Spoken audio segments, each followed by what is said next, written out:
guys, Elle here. It's Sunday, it's my last day off before I go back to my 12-hour shifts. So, we're kind of stuck on the suspension right now. We're having a lot of trouble with sway links being cut off and tie rod ends. We're having trouble getting them off. It's all been on there since '99.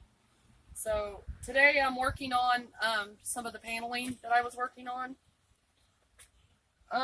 This one, if you can see it, it's not looking too bad. It's got lots of pinholes in it.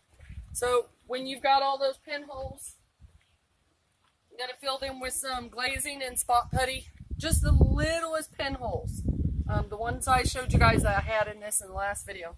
Now the big divots and the spots where the fiberglass was still showing, you have to hit with Bondo. I'm getting better and better at smoothing this out in thin layers because the thicker you make this, the more sanding you have to do, and I'm so sick of sanding, trust me. So there's the spot putty that I use. There's the body filler that I use. I use this on everything. I know they have a more expensive one, but you know what? This one has been working just fine for me. So I'm on a budget here, guys. So that's what I use. So there's that panel. This panel was the one that I recently fiberglassed. Now, here's an example of how not to do your body filler. So the body filler started hardening up, and I was getting impatient with it.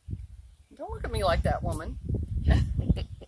And so I just kind of spread it on there. It's not impossible to get this off. It's going to be a lot of sanding with some 80 grit. So I would like to get these panels ready to paint today. So I'm going to be out here all day sanding in this wonderful 60 degrees but very chilly wind.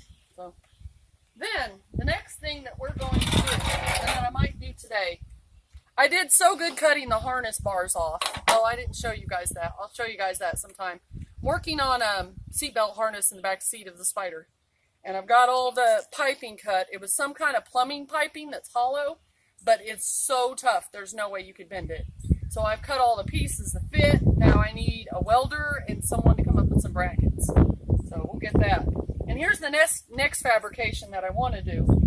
Is cut these out all the way around here, right? Push this metal in and get some, pieces of metal to weld here and here, and then put a mesh here. I saw a guy do this on YouTube, and it was actually really cool looking when he got it done. So then do the same thing here. Cut this square out, and it needs to be straight here. I was just messing around. This is just an extra fender from the GST that we're just going to play around with. Amber's going to start learning how to airbrush on it. So cut this out, press this piece in, and put a piece of mesh here. I may see if I've got a cutting tool that will cut through that today and try to press that in, and I'll show you guys how it comes out. If I can at least get it pressed in and get a piece of mesh here to see what it looks like. I don't have a welder, and I haven't welded since school. So anyway, that's where we're at today, guys. When I get all this stuff done and start getting it in the car, then I'll do another video on how everything's going. So thanks for your support, and as always, the Black Widow's built, not bought. Peace.